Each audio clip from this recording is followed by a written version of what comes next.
नमस्कार दोस्तों, स्वागत है आपका ज्ञान सागर चैनल पर। आज हम एक ऐसी कहानी सुनेंगे जो हमें ये सिखाती है कि मनुष्य चाहे कितना भी प्रयास क्यों न कर ले, अपने कर्मों का फल उसे भोगना ही पड़ता है।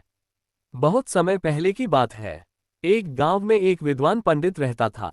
एक दिन वह अपने बचपन के मित्र से मिलने दूसरे गांव जा रहा था। रास्ते में उसकी मुलाकात एक अजनबी से हुई जिसने अपना नाम धर्मराज बताया। पंडित को ये नाम कुछ विचित्र लगा, परंतु उसने अधिक सवाल नहीं किए और दोनों साथ चलने लगे। रास्ते में जब जब धर्मराज किसी गांव की ओर मुड़ता, वहां कोई न कोई अनहोनी घट जाती। कहीं किसी व्यक्ति को सांप मार देता, कहीं गांव में आग लग जाती, कहीं किसी को सांप काट लेता।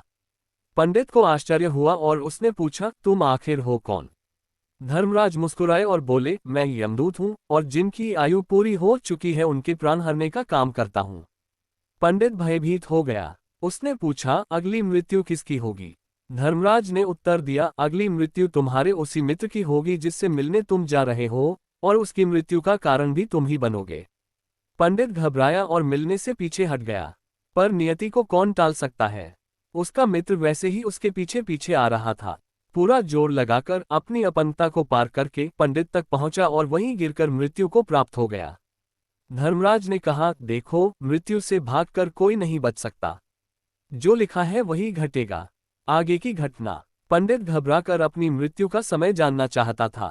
धर्मराज ने कहा, 6 महीने बाद एक दूसरे राज्य में फांसी से तुम्हारी मृत्यु होगी और तुम स्वयं खुशी से उसे स्वीकार करोगे। पंडित ने राजा और मंत्रियों की मदद से अपने लिए सुरक्षा का प्रबंध करवाया। महल में रहने लगा, कहीं बाहर नहीं निकला। परंतु नियति को कौन टाल सकता है? नींद में चलने की आदत के कारण वह अनजाने ही दूसरे राज्य में पहुंचा और ऐसी स्थिति बनी कि राजा ने उसे फांसी की सजा सुना दी। फांसी का फंदा कच्चे सूत से बनाया गया जिससे मृत्यु होना असंभव था।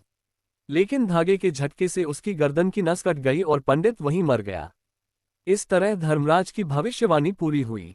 शिक्षा बुद्ध की दृष्टि से। दोस्तों, श्रीमद्भगवद गीता और बुद्ध की वाणी दोनों हमें यही बताते हैं।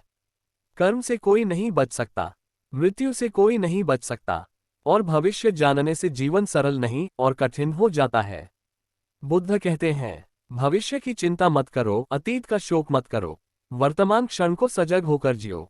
यही सच्चा धर्म है। दोस्तों, इस कहानी से हमें ये शिक्षा मिलती है कि हमें अपने वर्तमान कर्मों को शुद्ध और सत्कर्मों से भरना चाहिए, क्योंकि नियति वही घटेगी जो लिखी है, पर कर्म हम अपने हाथों से गढ़ सकते हैं।